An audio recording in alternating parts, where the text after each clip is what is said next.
Gas KYC ചെയ്യാത്തവർക്ക് August 23 വരെ സമയം ദീർഘിപ്പിച്ചു. ഒരാഴ്ച കൂടി ദീർഘിപ്പിച്ചത് നിലവിൽ ഇനിയും ചെയ്യാൻ പലർക്കും സാധിക്കാത്തതുകൊണ്ടാണ്.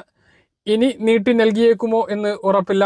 കാരണം ജൂലൈ 31 ശേഷം 2 ആഴ്ച നീട്ടിയെങ്കിൽ ഇപ്പോൾ ഒരാഴ്ച മാത്രമാണ് നീട്ടിയിട്ടുള്ളത്. അത് കഴിഞ്ഞാൽ പിന്നീട് ചെയ്യാത്തവരുടെ ഗ്യാസ് കണക്ഷൻ റദ്ദാവുന്ന സാഹചര്യം ഉണ്ടാകും. അതുകൊണ്ട് തന്നെ ഇനിയും ചെയ്യാത്തവർ ഈ ഓഗസ്റ്റ് 23-നകം തന്നെ നിർബന്ധമായും KYC പൂർത്തീകരിക്കേണ്ടതാണ്. സംസ്ഥാനത്ത് ഓണം സ്പെഷ്യൽ അരി നീല വെള്ള റേഷൻ കാർഡുള്ളവർക്ക് 10 കിലോ 26 രൂപ നിരക്കിലും പിങ്ക് റേഷൻ കാർഡുള്ളവർക്ക് 10 രൂപ 90 പൈസ നിരക്കിൽ 3 കിലോയുമാണ് ഇങ്ങനെ ഒരു സ്പെഷ്യൽ ഉള്ളത്. ഇതുകൂടാതെ നീല റേഷൻ കാർഡിന് 3 കിലോ സ്പെഷ്യൽ ഉണ്ട്. വെള്ള റേഷൻ കാർഡിന് 7 കിലോ അരിയും ഉണ്ട്. 2 കിലോ വീതം ഗോതമ്പ് നീല വെള്ള റേഷൻ കാർഡിനുണ്ട്.